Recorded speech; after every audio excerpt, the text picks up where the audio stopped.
Bonjour et bienvenue sur ma chaîne pour la partie numéro 3 de mes oracles. Alors, je continue.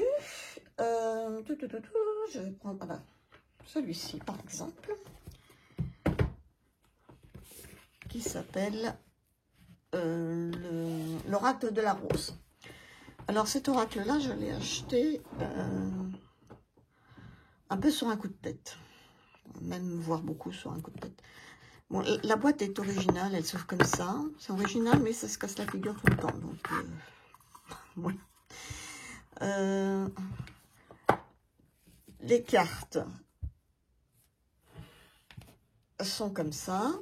Alors, en fait, j'ai adoré le dos de ce jeu. Quand il est étalé, mais je trouve que c'est merveilleux. Il est, voilà, la rose, là, j'aime les roses, c'est très très beau. Voilà. Les cartes glissent, elles sont mates, elles glissent moyennement. Elles collent un peu, ça j'avoue. Elles collent, oui, elles collent un petit peu. Le livre de Rebecca Campbell, illustré par Cathy Louise. Alors c'est un petit bouquin, il vaut ce qu'il vaut. Hein. Il est classé par ordre alphabétique.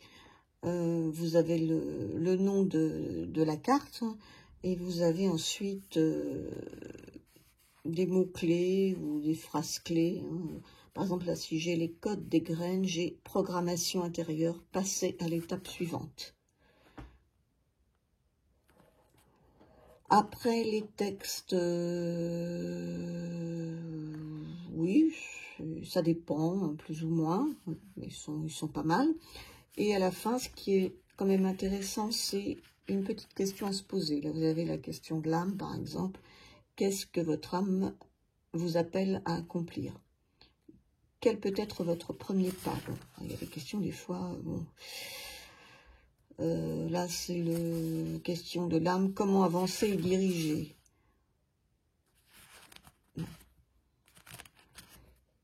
Je suis, comment dire, je suis un peu perplexe avec cet oracle. J'ai quand même... Alors, l'intuition, bon, bah, moi, il ne marche pas vraiment, parce que les images ne sont pas, comment dire, très parlantes. Elles sont jolies, mais bon, voilà quoi. Il y a un petit côté flou, oui, enfin, je sais pas.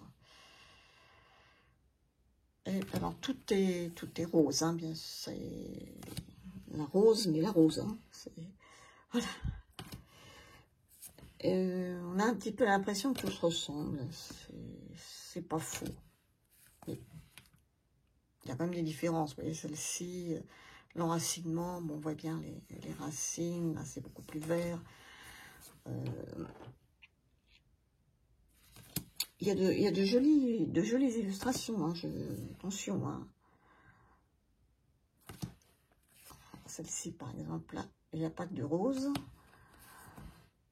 Mais, bon, sans plus, je ne peux pas dire que je m'en sers pas. Je vais être honnête, je m'en sers pas du tout, même. Alors, je me dis, l'été, printemps, peut-être que j'aurais peut-être un peu plus envie de le sortir. Peut-être. Et si c'est pas le cas, ben, je le garderai pas. Si je vois qu'au printemps, été, j'ai envie de ressortir ce jeu, ben, je le redécouvrirai avec les textes, les images. Mais bon, pour l'instant, il reste dans sa boîte. Et je peux pas dire que je m'en sois beaucoup servi. Je l'ai vraiment acheté sur un coup de tête. Voilà, c'était l'oracle de la rose. Ensuite,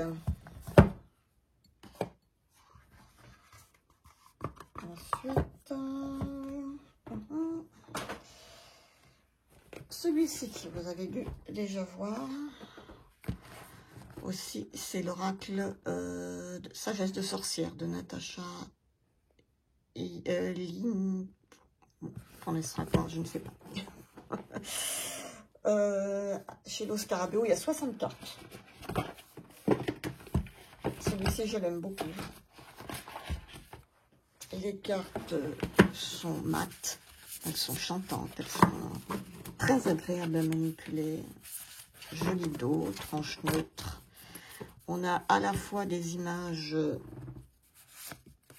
simples comme celle-ci d'outils de la sorcière.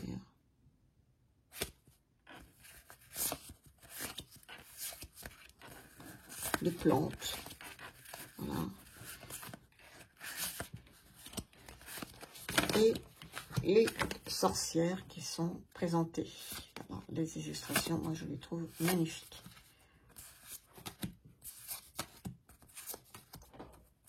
La mystique, l'alchimiste, la consolatrice, la paysanne, la prêtresse, la voyante, voilà.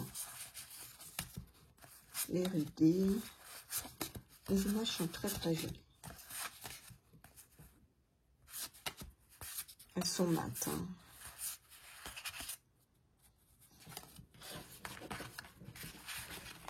Le petit bouquin, je m'en suis pas mal servi. Hein, là, ça fait un petit moment que je m'en sers pas. Il n'y a pas grand-chose dedans, mais bon, c'est... Il y a des mots-clés, il y a la description de la carte. Par exemple, on a la gardienne, protection, chef, gardienne, sanctuaire. On vous en parle un peu et on vous parle de la sorcière. Pour les autres cartes, vous avez par exemple la quenouille, autorité, influence, expertise. Et ensuite un petit mot sur la quenouille et ce que ça représente dans un tirage. Voilà. Donc, voilà pour cet oracle, qui est un bel oracle. Je garde, bien sûr. Je l'aime beaucoup. Après, je vais vous parler de l'oracle Mystic Wood d'Angélique Gell, Angie Lumière d'étoiles, pour ceux qui la connaissent avec sa chaîne YouTube. Une jolie boîte qui s'ouvre comme ça, aux éditions Contredire, dans un pochon en... comment dire, tout doux comme ça, en satin. Des cartes qui ne sont pas très grandes pour des cartes, enfin pour les cartes oracles, hein, elles sont assez petites. Un dos très joli, elles sont des tranches dorées, elles sont glossy. Et il y a combien de cartes? Il y en a 38. Voilà, la boîte est comme ça. Et le livret est avec un fond noir, avec la présentation de l'oracle, beaucoup de tirages, pas mal de tirages. Donc là, tout ça, ce sont des tirages. Et après, on a le nom de la carte, les mots-clés,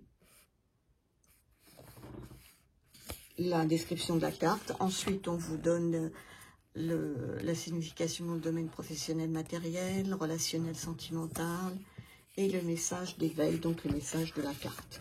Avec les cartes toujours en grand sur la page de gauche. Voilà. Donc c'est un petit livre assez complet. Les illustrations sont comme ça. Ça c'est sombre hein, quand même, hein, mais bon, il est joli, avec les mots-clés en bas. Par exemple, les ronces, là on a l'épreuve, la peur et le fardeau. Pardon. Voilà. Là, on a le talisman. Le talisman, c'est la protection, la foi, la puissance. L'ombre. Bon, les illustrations sont toutes mignonnes, je trouve. Bon, il y a un esprit, une ambiance très witchy, ça c'est sûr. C'est le donjon, l'horloge. Et très cosy en même temps, je trouve. Mais, voilà. il répond bien, cet oracle. Hein. On peut faire de la divination avec cet oracle, sans problème. Hein.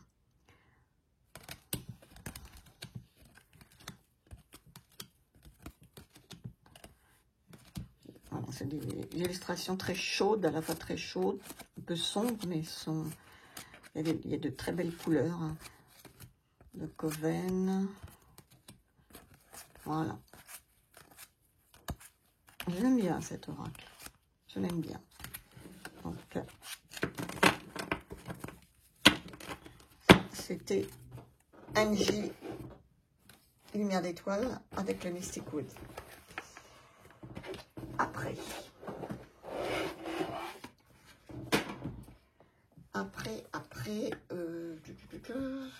l'oracle de la sorcière guérisseuse, que vous devez avoir beaucoup vu, parce que c'est un oracle qui a eu beaucoup de succès aux éditions Erol.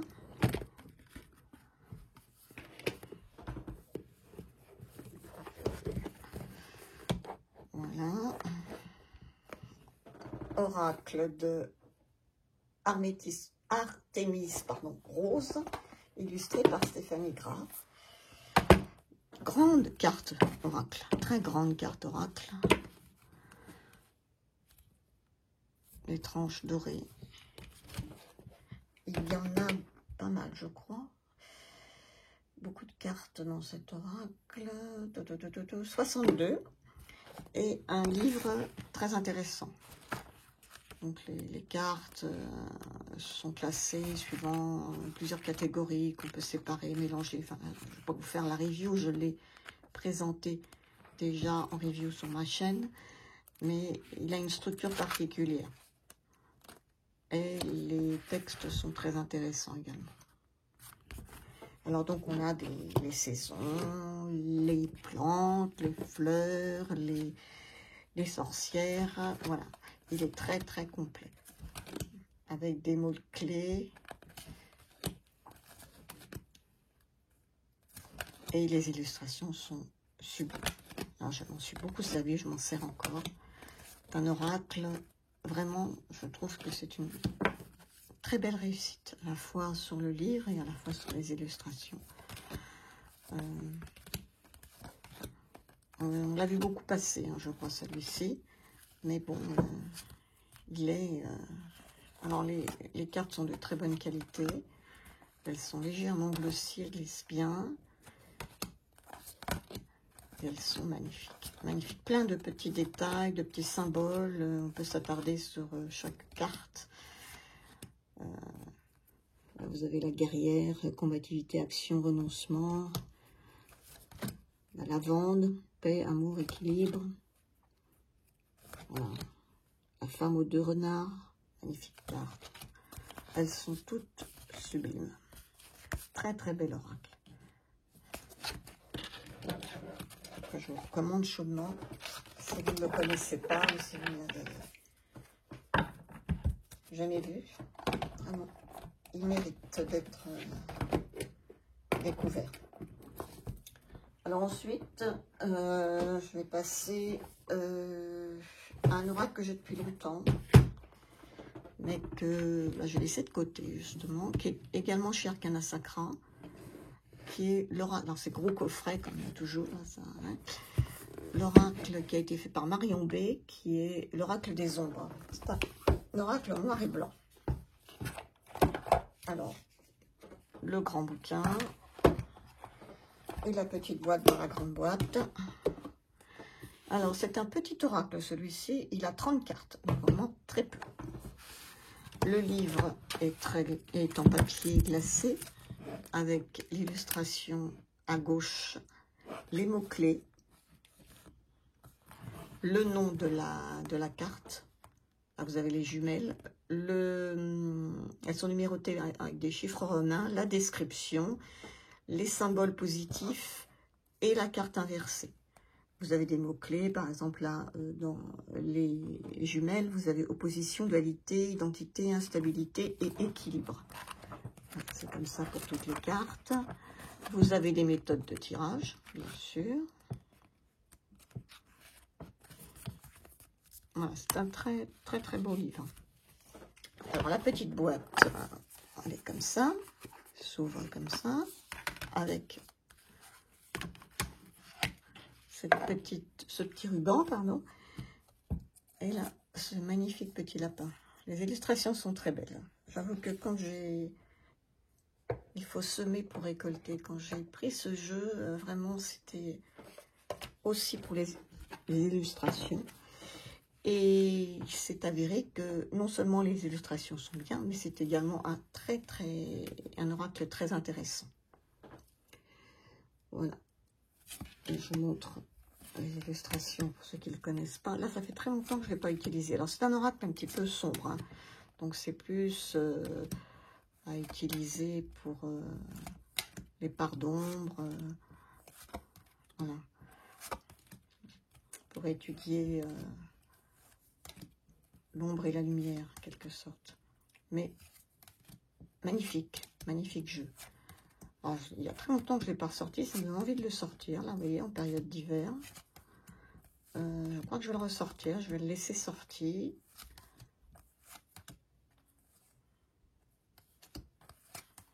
Ce petit cercle à chaque fois autour des lapins est magnifique. Je vais le laisser sortir, je crois que je vais me refaire des petits tirages avec parce que il se prête bien la saison, je trouve. Et je l'avais mis vraiment dans le fin fond de mon armoire. Voilà. Donc, comment redécouvrir ces jeux? C'est pas mal. Ensuite, toujours chez Arcana Sacra, on va finir avec du Arcana Sacra, ce jeu. L'oracle magique et médium, alors celui-ci, très belle boîte, toujours pareil, hein, les objets de chez Arcana Sacra sont sublimes. Avec un très beau livre, pareil, très grand livre, en papier glacé. Là, il n'y a pas de petite boîte, c'est un petit pochon noir. Et les cartes qui sont blanches, avec des tranches blanches. Je crois qu'il n'y a que... Il y a 40 cartes, c'est quand même 40 cartes. Alors cet oracle, je suis très mitigée, hein. Je suis encore dans l'apprentissage de cet oracle. Et je l'ai acheté, celui-ci aussi, sans un coup de tête. J'étais partie dans une boutique pour acheter un oracle spécifique, je ne l'ai pas trouvé. Je suis repartie avec un autre, donc celui-ci, mais à la base, sans vouloir vraiment l'acheter. Donc, un achat compulsif qui fait que maintenant, je suis un petit peu à me demander est-ce que je vais le garder ou pas.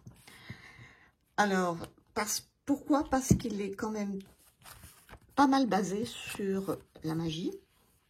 Vous me direz, c'est un peu normal, elle a acheté un truc qui est écrit magique médium et ça l'embête de parler de magie. Bon, c'est vrai, c'est pas très logique. Mais avec des rituels à faire. On va pas faire. Donc là, je pense que je vais surtout ne pas les faire. Et c'est vraiment basé là-dessus. Alors, j'essaye de l'étudier d'une autre façon. Je cherche encore. J'ai des petites idées, donc je vais voir. Les illustrations me plaisent sans plus. Je vais être honnête. Sans plus, ce qui me gêne beaucoup là-dedans, c'est le regard. À savoir qu'il n'y a pas de regard, quoi. C'est les yeux blancs, c'est... Celle-ci, je la trouve très belle, mais bon, elle fait peur, quoi. Elle fait peur. Voilà.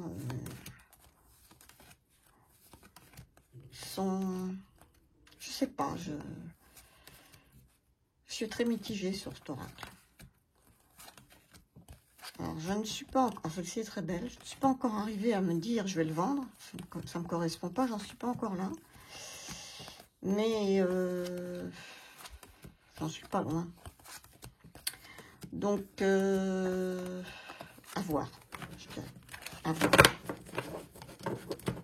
Bah, après, c'est un bel objet, un beau jeu, mais bon. Voilà, quand on achète des jeux sur des coups de tête, c'est jamais vraiment la bonne façon de faire. Enfin, il faut bien le dire. Et puis dernièrement, alors, on va s'arrêter là après.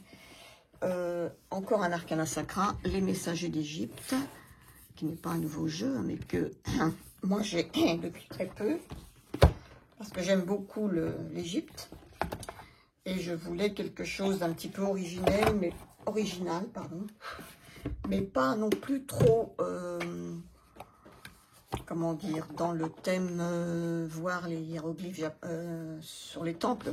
Non, non, je voulais quelque chose, je voulais qu'il y ait une recherche vraiment de l'illustrateur ou de l'illustratrice qui lui soit propre.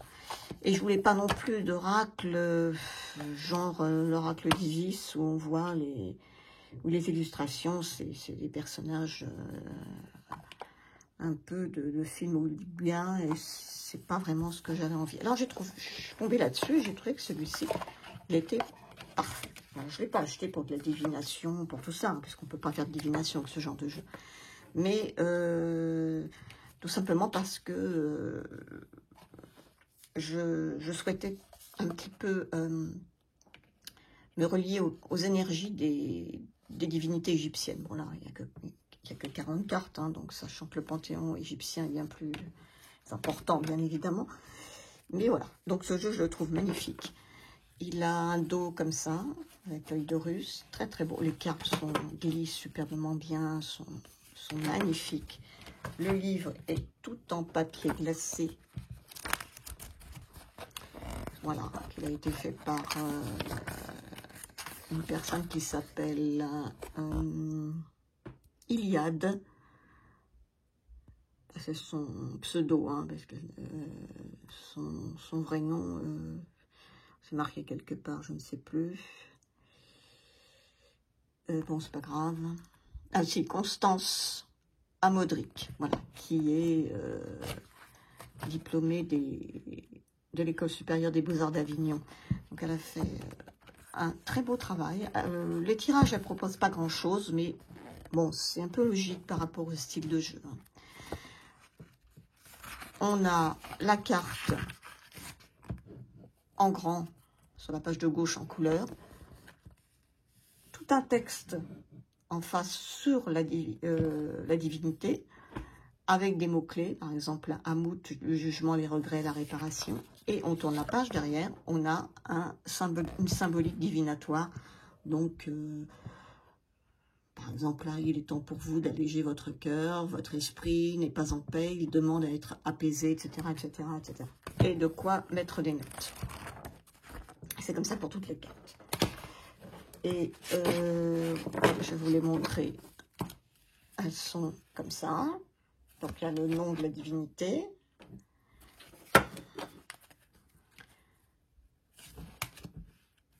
Moi, je les trouve magnifiques.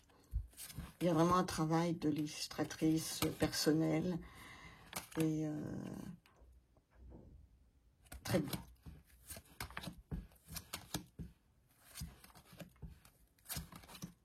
Un très beau jeu.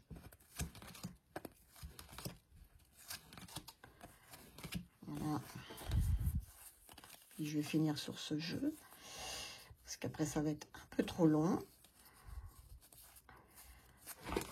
Et on fera je vous ferai une suite, bien sûr. Celle-ci magnifique, je trouve. Alors la déesse Isis.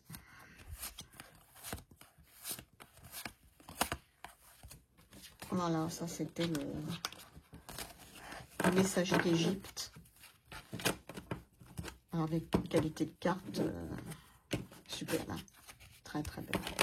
Et une boîte, plus que ma petite boîte, est très très belle. Vraiment magnifique. Voilà. Donc je vais m'arrêter là parce que après ça risque un petit peu trop long. Et je vais tourner la suite de mes jeux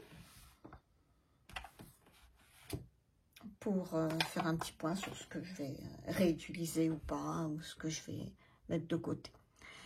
Voilà, ben, je vous remercie de me suivre dans cette suite on va dire,